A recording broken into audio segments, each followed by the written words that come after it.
A União das Casas Espíritas da Zona Norte apresenta O Espiritismo está no ar, um programa que anuncia, esclarece e consola.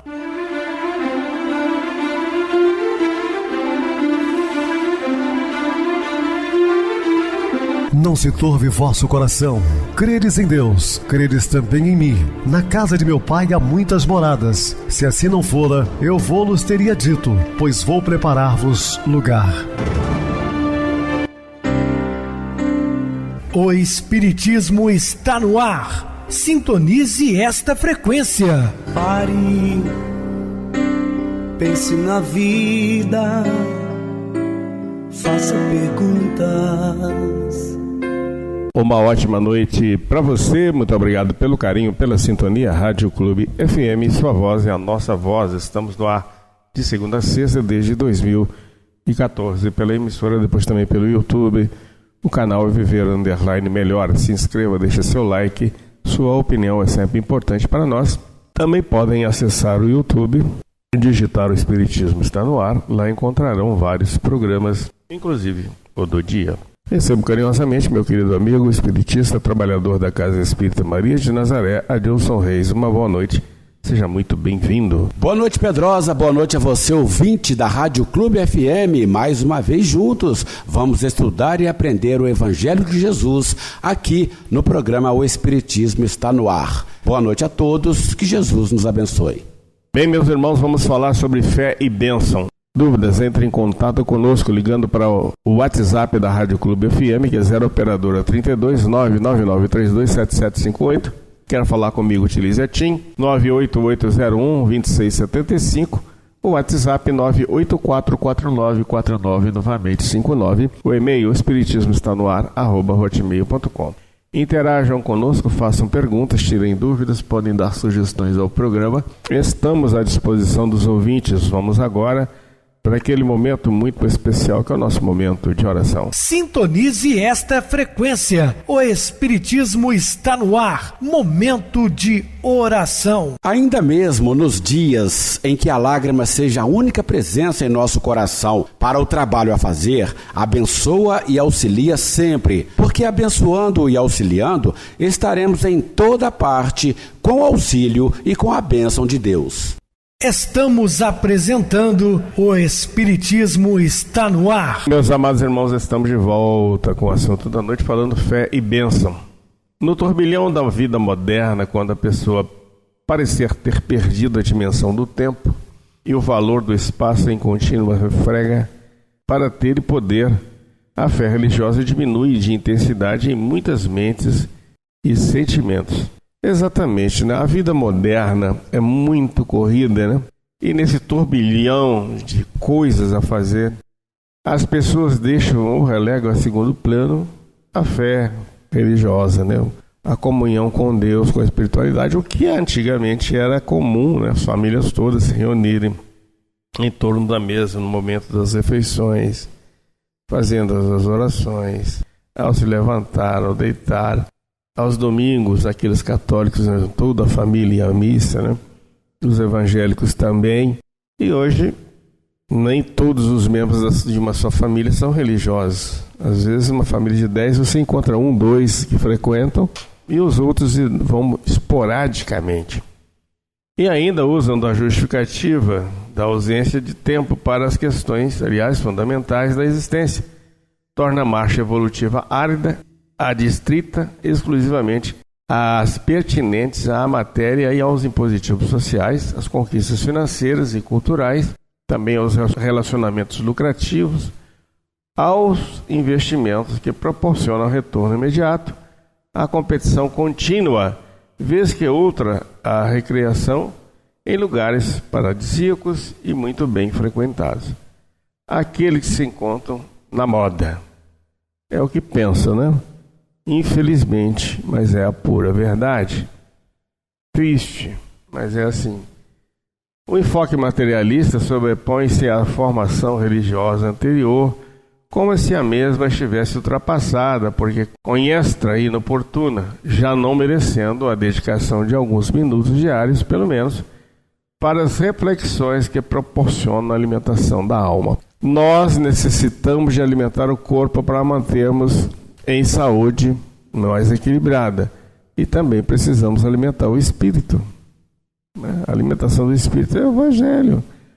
Ou a doutrina que a pessoa seguir, oriental. Mas tem lá os protetores espirituais, os fundadores.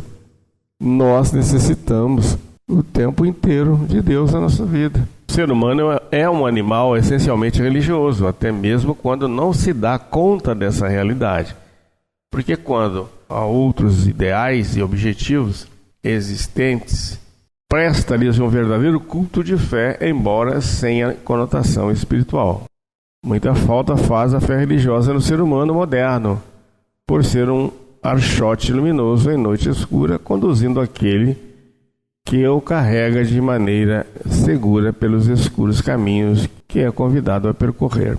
Nós falamos sempre da fé religiosa, não fazemos na doutrina espírita proselitismo, né, tentando violentar a consciência das pessoas, fazendo com que elas deixem suas crenças e adotem as nossas.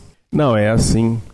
Sabemos perfeitamente que a religião não salva ninguém. A religião vem da palavra latina que significa religar o homem a Deus. Mas é de suma importância porque nos momentos difíceis aqueles que têm uma religião buscam, né, os seus representantes para diminuir nas suas dores. Imagina aqueles que não acreditam em nada e que não têm. O sofrimento é muito e muito maior. Naturalmente, referimos à fé estruturada na razão defluente dos estudos e reflexões que demonstrem a sua autenticidade e vigor quando se lhe busca o apoio. Então, muito dificilmente alguém poderá enfrentar as tempestades e refregas do mundo do dia a dia sem o apoio da esperança, do conforto, da caridade, como diletos filhos do amor. Sim, se a vida com Deus já é complicada, imagina você viver sem o apoio de Deus, da espiritualidade de Jesus, que é o nosso guia e modelo. Vai ser um sofrimento atroz, nos momentos difíceis. Enquanto a vida estiver tudo certinho, as pessoas vão se levando, né? Mas e a hora que a dor chegar? Uma doença incurável, a perda de um ente querido, um acidente que deixa a pessoa, por exemplo, tetraplégico, paraplégico, e o desespero, como fica? Não tem apoio nenhum. Não conseguiu, durante a sua existência, né, dar valor às coisas do alto. Aquele que a qualquer pretexto isola-se tem ressequido o sentimento de afetividade, estando às bordas de um transtorno esquizofrênico em discreto agravamento. A convivência inevitável com o próximo, mesmo quando o indivíduo não tem vinculação religiosa, é inevitável em face dos compromissos familiares, sociais, comerciais, culturais, etc., impondo deveres e direitos recíprocos que necessitam de ser mantidos a benefício da própria sociedade. Quando a fé religiosa faz-se presente no ser humano, muito mais fácil se lhe retorna a marcha, porque compreende a razão dos acontecimentos, necessidade de crescimento e emocionalmente desenvolvendo as aptidões do bem e do saber, sentindo-se parte valiosa do grupamento que se lhe apresenta na condição de família ampliada. A fé é uma verdadeira bênção que merece o cultivo com carinho e constância. Naturalmente, que necessita do combustível da oração a fim de manter-se vigorosa em todas as situações, pode-se afirmar que a travessia da existência humana pelos pélagos vorazes do oceano carnal sem a fé é semelhante à situação de um barco navegável sem bússola, ou seja, sem rumo, sem direção. Nós precisamos dessa bússola para seguir em frente, que é Jesus. Quando alguém se apoia na certeza da proteção de Deus, fenômenos fisiológicos e psicológicos ocorrem automaticamente, auxiliando-o na preservação ou na aquisição do equilíbrio e do bem-estar. Aqueles que se afastaram das convicções religiosas nos momentos difíceis de aljube físico não dispõem de suporte emocional para resistir com harmonia interior aos embates do sofrimento. O materialismo a que se aferram não possui instrumento de amor nem de confiança para serem utilizados, porque é o terrível fantasma do nada os aturde abrindo-lhe espaço sinistro para a fuga enlouquecida e pelo suicídio. Quantos elementos que têm uma condição financeira favorável, detêm muitos, até digo, muita cultura e partem para a porta falsa do suicídio, porque não tem uma estrutura religiosa adequada. Como efeito, mergulham em um abismo sem fundo, no qual a realidade da vida se lhe apresenta com os fatores, com as fortes injunções das quais desejam fugir. Então pensemos nisso, meditemos sobre isso. Quão importante você ter uma fé religiosa.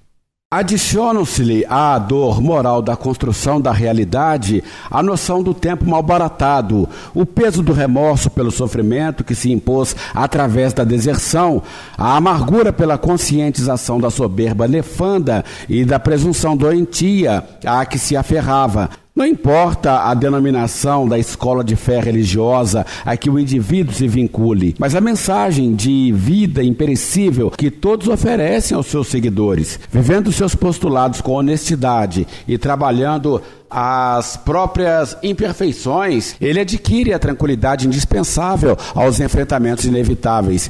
Ninguém passa pelo trânsito físico sem os atropelos do percurso, que se fazem necessários para o crescimento interior. Graças aos avanços científicos e tecnológicos, têm sido vencidos e decifrados muitos dos enigmas que antes ameaçavam a vida na Terra. De igual maneira, esses mesmos instrumentos colocados a serviço da investigação da vida além da vida, tem confirmada a legitimidade dos fenômenos mediúnicos que demonstram a sobrevivência do espírito à disjunção celular, oferecendo a certeza da imortalidade na qual a vida se expressa. Essa convicção, aurida no espiritismo, enseja a religião da fé raciocinada, que ilumina os mais sombrios acontecimentos, explicando-lhes a causa e propondo as técnicas para sua libertação. É desse modo, a religião dos espíritos, o mais ferrenho adversário da negação, a mais bela formulação filosófica para dar sentido psicológico à vida física, apresentando-a como decorrência daquela de natureza espiritual. A fé religiosa desse porte transforma-se em alavanca poderosa que impulsiona ao progresso individual e coletivo, dignificando o ser que se renova a todo instante, facultando alcançar a plenitude à qual aspira. Entre as magistrais parábolas enunciadas por Jesus, a que diz respeito à fé do tamanho de um grão de mostarda, oferece a dimensão que o mestre concedia a esse sentimento de religiosidade interior. Graças a essa confiança, pode-se fazer tudo quanto se deseja, porque não faltarão estímulos para consegui-lo.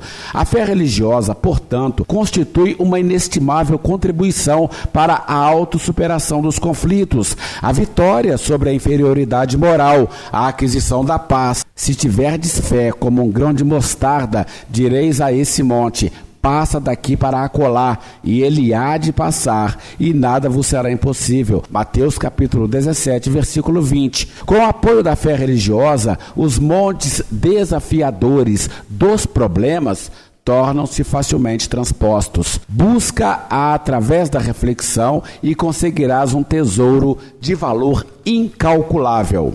Excluindo-se as expiações fugitivas e indispensáveis ao reequilíbrio espiritual, as provações constituem abençoado elenco de experiências iluminativas, graças às quais é possível uma existência digna, avançando no rumo da felicidade. Normalmente, durante o seu transcurso, ocorrem fenômenos de dor e de sombra, ajustados ao programa de recuperação moral do ser, equivocado ou rebelde. A dor sempre se lhe acerca benfazeja e opera-lhe as transformações interiores que o capacitam a melhor discernir para agir entre o bem e o mal, o correto e o danoso, amadurecendo-o psicologicamente para novos e oportunos empreendimentos libertadores. O curso existencial é rico de alegrias e de descobrimentos dos tesouros da vida, que proporcionam beleza e motivações múltiplas para os contínuos tentames. Vez que outra, apresentam-se as provações que podem ser consideradas como testes de avaliação do desenvolvimento intelecto-moral, como técnica pedagógica para fixar a aprendizagem, como recurso de promoção para o estágio superior. Bem recebidos esses contributos da evolução, o espírito enrijece-se nas lutas, adquirindo resistência para os enfrentamentos com as tendências inferiores que periodicamente ressumam do inconsciente, herança poderosa que são do passado e que necessitam ser liberadas sem qualquer prejuízo. O hábito, porém, do bem-estar e o natural anelo pelo prazer assinalam esses momentos de aflição de maneira tão profunda que passam a ser evocados com maior facilidade do que todo aquele arsenal de alegrias e preciosas conquistas. Muitos indivíduos desavisados vivem a remoer mentalmente os acontecimentos afligentes, a comentá-los com tanta frequência que dão a impressão de haver sido a sua caminhada uma via crucis, sem trégua. Detém-se em relatórios amargos dos momentos difíceis, como se fossem anjos perseguidos em sua imácula pureza, no atestado de rebeldia e ingratidão para com o Pai soberano, que os favoreceu com preciosos recursos, capazes de anular aqueles pequenos incidentes, aliás, necessários ao processo de autoidentificação e de vinculação de segurança com a vida. São tantas as concessões de paz e de saúde, de inteligência e de arte, de pensamento e de trabalho, de convivência agradável com as demais pessoas, que praticamente desaparecem as ocorrências que foram penosas enquanto duraram, deixando benefícios incalculáveis. Essa postura raia, às vezes, à condição patológica de masoquismo, em face do prazer mórbido de privilegiá-la em detrimento das ocorrências felizes e favorecedoras de alegria. Esse, sem dúvida, é um comportamento injustificável quando se trata de um cristão, em particular, ou de um espírita em especial, por conhecerem ambos as razões morais que desencadeiam tais acontecimentos. Uma atitude lúcida deve oferecer ao indivíduo o sentimento de gratidão pela ocorrência do sofrimento, chegando até mesmo a amá-lo, em razão dos benefícios que proporciona. A admirável senhora Helen Keller, embora cega, surda e muda, viveu em constante alegria, tornando-se uma semeadora de esperança e de bom humor para milhões de outros seres atormentados nas suas expiações retificadoras, havendo dedicado a existência a encorajar o próximo por meio de memoráveis discursos e livros formosos. Louis Braille, igualmente padecendo de cegueira, transformou seus limites em bênção para os companheiros invidentes, criando o alfabeto para o tato, de resultados surpreendentes e que hoje lhe guarda o nome. Beethoven, em surdez total, utilizou-se do silêncio profundo para compor as últimas sinfonias da sua existência, e particularmente a nona, a coral, considerada como um verdadeiro coroamento da sua obra. Vincent van Gogh, atormentado pela esquizofrenia e cuja existência foi um fracasso, conseguiu, no entanto, pintar com esmero e realismo, refletindo seu estado interior. O aleijadinho, apesar da injunção perversa da hanseníase, transformou pedras em estátuas deslumbrantes, esculpindo com maestria e tornando-se um artista incomum. Apesar da tuberculose que o consumia, Louis Pasteur conseguiu nas suas investigações em torno dos micróbios, oferecendo incalculáveis benefícios à saúde da humanidade. Ninguém atravessa os caminhos humanos isento dos sofrimentos, que fazem parte da própria constituição orgânica, em face do desgaste a que está sujeita, dos conflitos psicológicos, resultados das vivências passadas, das contaminações que produzem enfermidades, das injunções defluentes da vida na Terra, planeta de provas e de expiações, e não paraíso, por enquanto. Mulheres e homens valorosos que foram enviados à Terra com limitações e impedimentos quase superlativos demonstraram a grandeza de que eram portadores, transformando a existência em um hino de alegria, tornando-se missionários do amor e da ciência, da tecnologia, da arte, da fé religiosa, estimulando o progresso e trabalhando em seu benefício. Possuidor de 1000 recursos preciosos, o indivíduo não tem por queixar-se das dificuldades que o promovem, quando enfrentadas com sabedoria e superadas, dando-lhe dignidade e elevação moral. As provações devem ser abençoadas por aqueles que as experimentam, porque nada acontece que não tenha razões ponderosas para a sua ocorrência. E naquilo que se refere ao sofrimento, é claro que tem ele o papel de educar rigoroso, porque gentil, indispensável ao crescimento espiritual dos seres humanos.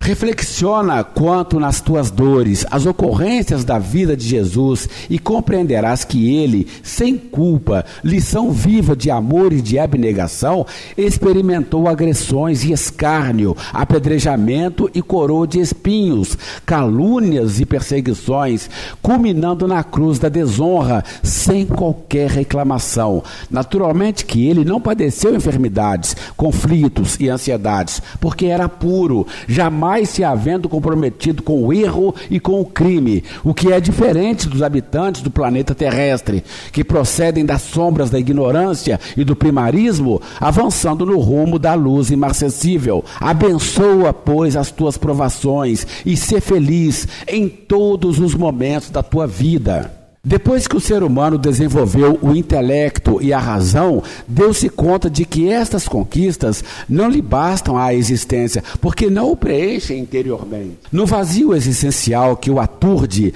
desdenha-se-lhe a necessidade da autoiluminação, isto é, do autoencontro, da autorrealização. Esse fenômeno é compreensível, porque a iluminação e o vir a ser, o encontro com a realidade, a planificação íntima, confundida com manifestações extrafísicas, tem sido postergada por muitos candidatos que receiam o envolvimento com a paranormalidade, com obrigações mediúnicas e outras que exigem esforços mentais e morais. Certamente, a iluminação é um tentame de natureza espiritual, convidando à conscientização em torno da imortalidade.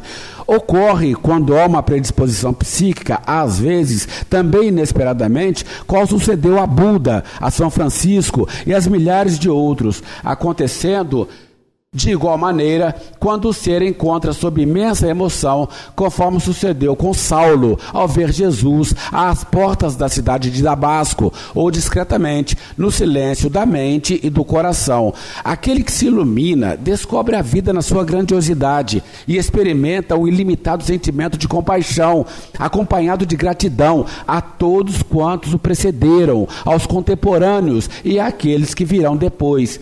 Essa fascinante experiência transcende as conquistas do intelecto, caracterizando o despertar do sonho convencional e monótono da vida física e das suas exigências, abrindo espaço íntimo, rico de paz e de bem-estar.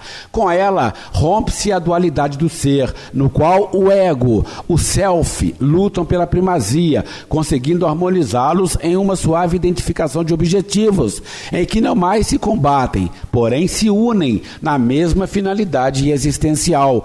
É o exemplo das células, que estão sempre ativas, mas que não trabalham exclusivamente para elas mesmas, senão para o conjunto orgânico, perpetuando-se na mitose até o momento da consumpção pela morte biológica. Esse é um instante significativo da expansão do amor, que passa a movimentar-se além do estreito círculo do ego e de si mesmo, para servir à sociedade no seu conjunto, contribuindo com a harmonia e bênçãos, outras de solidariedade e bem-estar. Com a iluminação, adquire-se a sabedoria, esse estágio que vai além do conhecer, alcançando o altiplano moral do ser, do encontrar-se no mundo com todos e não estar amordaçado nem aprisionado a ninguém. Torna-se aquele que se ilumina, mesmo que o não deseje, observador da própria consciência, dilatando-a e utilizando-a para a compaixão e o amor, transformando-se em conhecedor do que lhe sucede e acontece em volta, supera as paixões emocionais, os interesses egoísticos e equilibra-se, qual se estivesse detendo a atenção em uma flor, na magia da sua realidade e do seu perfume, procurando entendê-la. Muito bem, Adilson, bem explicado. Vamos agora para o intervalo musical a seguir a nossa oração final. As palavras corretas.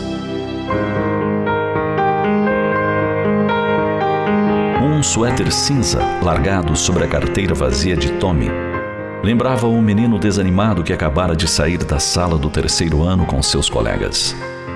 Logo, os pais de Tommy, que haviam acabado de se separar, chegariam para uma reunião, convocada pela diretora para falar sobre o mau desempenho escolar e o comportamento insubordinado de seu filho. Nenhum deles sabia que a diretora havia chamado o outro. Tommy, filho único, sempre fora feliz, gostava de cooperar e era ótimo aluno. A responsável pela escola havia pensado por alguns dias em como poderia mostrar para aquele pai e aquela mãe que as recentes notas insuficientes representavam a reação de uma criança magoada com a separação dos pais. A mãe de Tommy entrou e se sentou em uma das cadeiras que havia perto da mesa da diretora. Em seguida, o pai chegou. A pontualidade dos dois evidenciava sua preocupação. Eles se olharam com surpresa e irritação.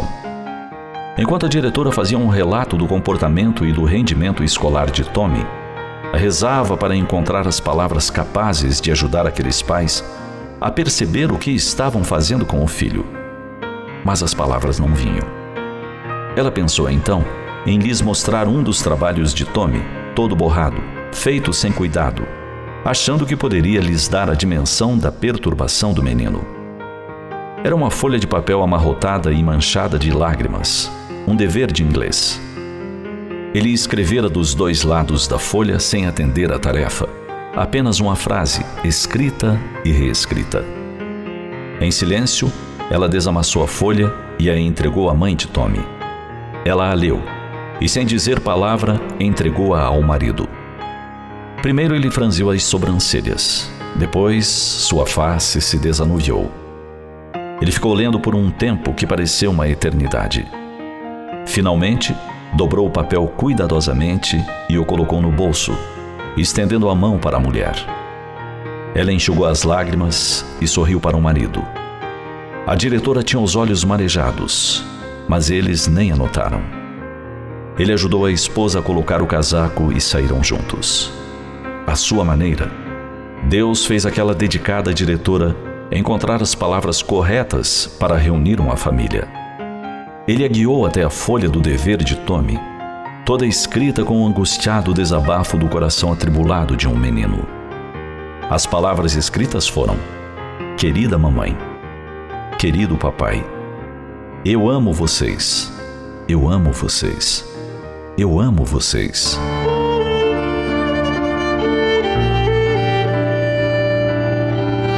A união e o amor de um casal são todo o chão da confiança e das certezas, e todo o céu da esperança e dos sonhos de uma criança. O amor do casal é o gerador do núcleo familiar e também seu alicerce mais importante. As crianças precisam ser amadas, é certo, mas necessitam também fazer parte do amor dos pais entre si. Necessitam ser a extensão desse sentimento tão nobre. Quando a reconciliação não for mais possível na instituição conjugal, os cuidados e a atenção aos filhos devem redobrar, para que as consequências do divórcio sejam minimizadas às crianças, evitando traumas e sofrimentos que podem permanecer para sempre. Mesmo quando a união estiver ameaçada, nunca esqueçamos de que as palavras corretas ainda serão aquelas que expressem o amor.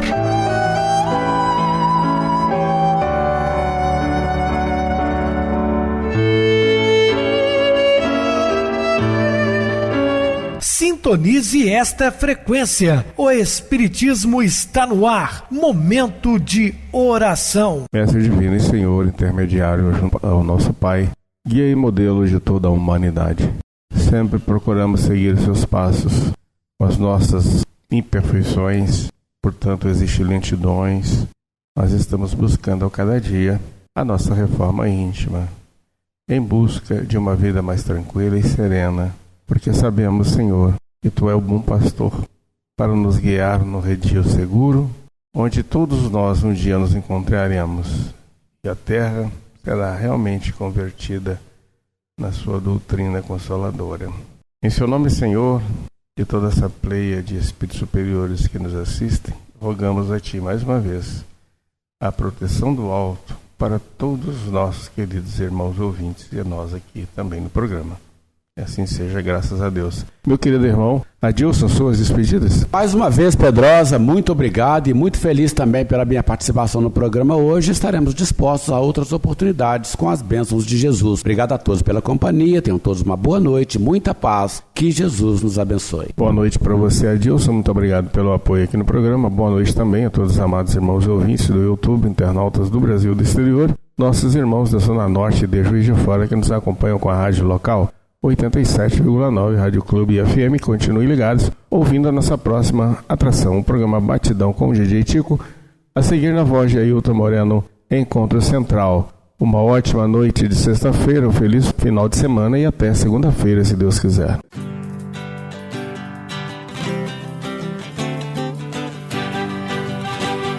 A União das Casas Espíritas da Zona Norte apresentou O Espiritismo Está no Ar, anunciando o Evangelho de Jesus, esclarecendo sua mensagem, consolando corações. Olhe pro céu e descubra imagens de luz.